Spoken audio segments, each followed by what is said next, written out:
Hi, and welcome back. And we're on chapter 5 of Kuchemann. And I'll be honest, actually, when I was first going through this and doing these lectures, I didn't actually record chapter 5. Why? Because a lot of it is actually subsonic design. But as I've been sort of posting in the book club, I decided, better come out and sort of lecture a little bit on chapter 5. And it's unique, right? So part of this kind of review in chapter 5 is, book club. Go read it. There's a lot of detail in there, and ultimately, a bunch of different topics he's going to really kick into in some good sort of lessons learned and real aircraft. So if I had to summarize it, this is basically the real design of real now subsonic aircraft. Again, the later chapters on high-speed flight are super interesting, but there's no comparison to real aircraft. And so really the opening paragraph in chapter 5, again, he's kind of sort of given this warning on systems engineering, right? Of you have to start at that, like, right, the systems design. You have to look at the weights of all the systems and the performance and the range and all of these different things. In fact, I was having a conversation some this week. Again, it was another story of another vehicle program that wasn't dealing with the design at a systems level. And while they thought they had one hell of an engine, it turned out they had one crappy vehicle. And so just these stories sort of keep coming back again and again. And so, read that opening paragraph for sure. And then really, as he's sort of getting into chapter 5, he's going to come out and mention that one of the reasons aircraft design is hard is just all of the conflicting design points. And for instance, you have takeoff. So takeoff and climb as one state of you might optimize for in terms of how is it sizing your engine, how is it actually, if all you had to do was take off, what would you do with your wings, right? So it's a very different thing than, say, the cruise aspect, right? So now you're at an altitude, and what does your engine want to do? What does your lift drag want to do? So that's a different optimization point. And then third is landing. And now this can include sort of an abortive landing where you just took off and you need to come right back around and land. That's actually a really hard one because a lot of times the vehicles take off too heavy. And so, if they need to land and sort of immediately, they can. But usually if they have time and they still need to land, they'll actually fly around for a little while and sort of, dump fuel and then come in and land a little bit later. And then all of these have off-design conditions, right? Where you're taking off, you have an engine out. You are cruising, but your drag somehow is off. You got a little bit extra drag. What's happening? Or the ATC told you to fly at a higher altitude or a lower altitude, right? All of these have these off-design characteristics, and that's before you even get into all of the kind of control systems and dynamics point of view from a stability off-design. Okay, and so it makes it really, really hard. Now, he's going to focus in now sort of in sweep. So wing sweep is interesting. And you have to sort of understand one of the reasons behind wing sweep is it actually delays the transonic. So you go back to chapter 4, and what is that wing sweep doing? Sort of delaying the transonic. And it's giving you this extra lift for not a massive cost of sort of weight of the wings. But you got to be careful. And his point here is as soon as you start sweeping the wings, actually, this whole problem becomes one of three-dimensional airfoil design. And you have to look at the pressure contours of the wing. There's twist and camber, and it's really this sort of complicated beast. So we sort of got to the yes, we should sweep because of the advantages, and then you found yourself in this sort of pile of poo in terms of the complicated design, right? So if you go back to like how easy is it to make an aircraft? Well, it's super easy. Like get yourself an engine, put some wings on it. Like what would it take for a person to go recreate Wright brothers? Well, people do that all the time, sort of at a hobby level. Okay, but what does it take to have these long range aircraft that we're sort of used to looking at? Like, man, there's a lot. So if you, I'd say it is absolutely worth recognizing the amount of innovation that has happened over the last 30 years in aircraft design that you may not be fully aware of, but truly there's been a lot of aerodynamic improvements, structural improvements, things like that. And so, that's what I said. This really is a good read for anybody who's actually going to go build, subsonic aircraft and making sure you're seeing, now this book, even though it's kind of 1978, gosh, there's still a ton of truths in there. Now, I would encourage you, again, if you're an aircraft designer, it's sort of, that's a 1978 snapshot, so you might need to go find some other resources of someone who's sort of talking at these levels in terms of, real aircraft design, but it's pretty good. And because it was 1978 and the whole thesis behind this, right, he does go into a little bit more on airfoils. And, is there any analysis that you can use to kind of push forward this just a little bit more? And so, yeah, there's some Ch5 airfoils. He mentions some potential flow and things like that. And yeah, there's actually this really interesting portion where he sort of examines this whole host of like weird ideas, right? So things like a suction slot on an airfoil. So if I have an airfoil here and there's a sort of a suction slot, like, you can actually examine that. What does it do? There's one where it's an airfoil with sort of a jet, where you sort of let some stuff come in and then you squirt out a jet on the backside. Like, you can examine that. There's some interesting results. One that we have seen with sort of flaps and things like that, but sort of idea of a movable surface where here's an airfoil, and then under sort of a takeoff condition, you sort of bend it downward. Right, we do that now, and you can analyze that and see the advantages of it. Talks through forward swept. This is going to just look like a weird thing, but a forward swept, what's the advantages there? And we have actually, we humanity have built forward swept aircraft. There's a really interesting one where it's the gull. So let me see if I can draw this right, where your airfoil basically sweeps back and then forward. So a couple of gull designs that are interesting. And then in kind of the later parts of chapter 5, a couple more things here. And again, I'm just sort of highlighting it just because each one of these things is sort of deep in the design space of where you might be at. So go read it as part, again, it's book club. Go read the book. But a few things I do want to highlight. He does spend a good section talking about the fuselage, okay? And a couple interesting points I want to highlight here. First one is fuselages are cylinders, okay? Why? It's easy to build, but I want you to understand it's actually the reason we do this is pressurized cabin. Now, most cabins are going to run maybe at sort of 8,000 foot pressure. Okay, and so the air, the oxygen that you're breathing would be equivalent if you were had climbed up an 8,000 foot mountain. Most people are handling it just fine. There are actually some business jets that one of their selling features is they actually do it at 5,000 feet, and so it's a little bit easier. They actually have found studies on like jet-lag saying it's easier if you have just a little bit more sort of altitude pressure, things like that. Okay. But every time you take off and land, you're cycling between, effectively zero altitude pressure. And what I really mean is pressure difference. So there's basically no pressure difference on the outside of the cabin to now the cabin's holding pressure again. So basically, it's these pressure cycles, okay, on the cabin. And so while there is some really interesting ideas happening right now in lifting bodies. In fact, there's a company, Jet Zero is one of the companies looking at that. The main challenge, and they're upfront about it, the main challenge on a lifting body is it's not a cylinder. And how does this complicated structure sort of handle these pressurizations? Now, in my first company, I actually used to make pressure vessels, and cylinders are great.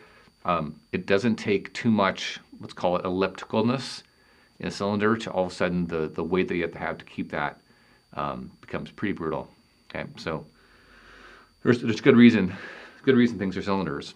But furthermore, if you then take your sort of cabin, if you will, here's your cylinder, and let's say here's your wing, because you're flying this, there's also this, you have sort of a lifting moment, because your aircraft is at some angle of attack. You actually get some sort of lifting moment on sort of the forward part. There's, if you're here, your wings, of course, there's a larger lifting moment there on the wing. And then here you have your tail, right? So you got some sort of vertical stabilizer. So you got sort of this downward moment.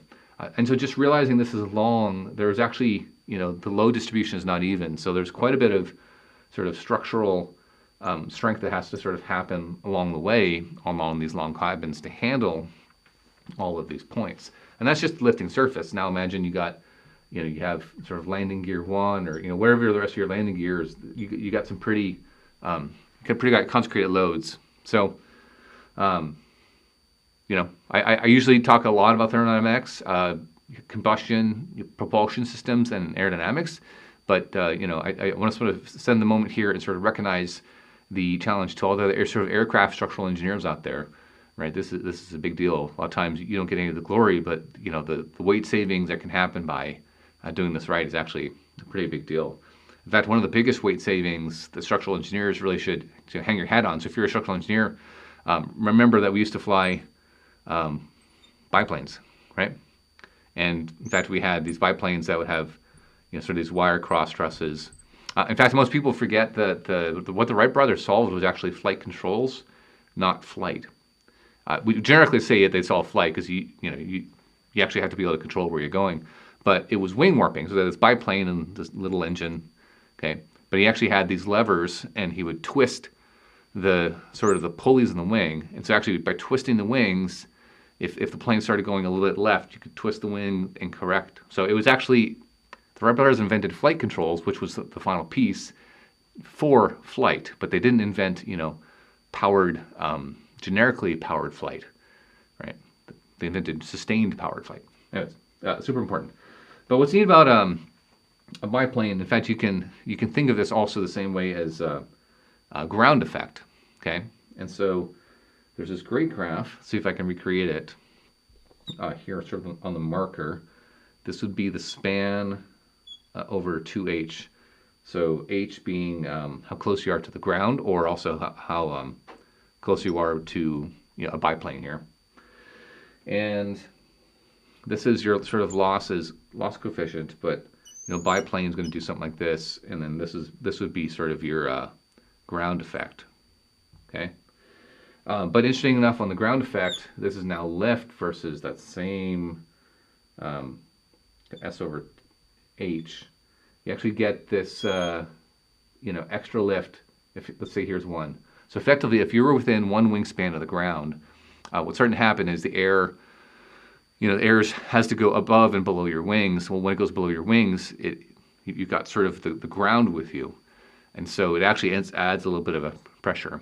Okay, and so I'm a private pilot, so when you're coming in for landing, you can actually feel that ground effect, and so you want to kind of get into it and then kind of back off and things like that. So there are actually some companies out there working on ground effect. So a lot of times you'll see this as sort of ocean-going vehicles, which are kind of like skimming the wave tops. You want to be one wingspan over the wave tops, but yeah, it does add some lift. So it's a really interesting vehicle. Okay, and then the last thing I'm going to say on sort of fuselage here, maybe I'll switch to orange. Just sort of some good warnings there from Kuchemann. It's really on all of the interactions. Okay, and so you can think of the fuselage to wing interaction, and there's a lot there, right? If you do nothing, then you actually create this crazy vortex right where those two surfaces meet. And so, go take a look at a 747. Look at the big wing root. Like they're doing a lot of shaping, if you will, on almost every major aircraft right at that wing root to minimize drag and minimize sort of these impacts. So, a lot of good work has gone on there. Okay, tail and wing interactions. Usually, you might not think about that a whole lot. But there are certain configurations in aircraft where the vortex that's coming off your wings can blank your tail, and so it's a pretty scary moment. Okay, and so certain aircraft designs are known to have been pretty hazardous from that point of view, or others being a lot more stable. So there's a lot there in terms of the tail wing interactions, and so if you're going to be high tail or low tail, you have to think through that and some of that blanking. Okay. But not just blank. So blanking would be wake, but also the vortex effect on it, right? And then there's also just the fuselage tail. Okay, and same sort of thing. You can have a big fat vortex coming off of it. So again, if you look a lot of tail designs now is they sort of extend it and try to minimize the size of that vortex coming off of it. So, that's kind of the sort of remaining list. And then the very end of chapter 5, again, because I'm just kind of hitting the wave tops here, there's a good section on jet noise. Okay, and this is important. Every airport and sort of the planned FAA reduction in jet noise is a thing. So ultimately, it's the biggest part of the jet noise is, here's my engine exhaust. It's the shear layer here between the air that's doing nothing and sort of this velocity. You end up getting these sort of eddies that form sort of shear, Kellenhelmholtz shear, and that's what comes kind of screaming out. And there are different patterns on where that sort of noise goes, but ultimately that's the big one. And so there's a lot of attention that's going to be paid to aircraft noise, particularly when I think about Venus and we have aircraft noise. That how are we going to solve that with sort of a high-speed engine? Is our detonation ramjet going to be quiet enough, or are we going to have a jet engine? So to be determined. We don't have the data yet there.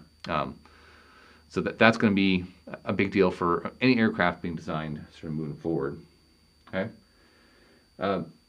He has some good notes on dynamics.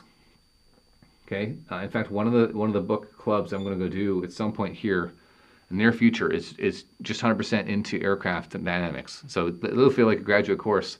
So I'll probably wait for a little bit. I have a few others I want to do first, but fully understanding all of the aircraft dynamics and stability and static stability, dynamic instability, all the control surfaces, all of that stuff. It's hard. Okay, it's hard. It's not easy. You got to get through it, and certainly we have lots of examples of sort of tried and true ways to get through it. But if you're going to come and like, hey, let's go do this gull wing, well, you may not have much historical things to sort of point to. Okay, so that's a big one. And then the last one is elasticity. And what that means, if you've ever been sort of the back of an aircraft and like boom, boom, boom, like all of a sudden your head is going side to side because there was a little bit of turbulence or a little bit of a wake. So it's aircraft elasticity. So there's both the sort of a human comfort point of view, like I've been that person towards the back and sort of like shooken around. But even if you just go back to here, the cycles on the aircraft, okay, can be a big deal. And I will say on rockets, it's actually a real big deal. You got a rocket that's pretty light on structure. You're trying to obviously maximize payload going into orbit, and so sort of the bendy flying banana going all the way up. It's a thing you have to take care of, right? It can completely destroy the rocket if you're not careful with depending on the elasticity modes, right? And so lots of good stuff in this chapter as you're reading. So a lot of sort of again that 1978 snapshot of, hey, what does it really take to go make an aircraft? So it's nice. I sort of enjoyed this from so many, let's call it graduate textbooks. We'll just get into the physics and theory. It'll get you rich in the science and engineering behind it, but then you would never sort of get that sort of time for the rest of the story until you got out in industry and started working on real projects. So it's nice to sort of see this sort of chapter here is almost that version of the rest of the story of, hey, why is aircraft, why is it so hard to go do? And it's each one of these different aspects. So great chapter. We'll see you next time as we then get into sort of chapter 6 and sort of high-speed flight portions of it, which is, really more applicable to Venus and ultimately why I was digging through this book. So we will see you next time.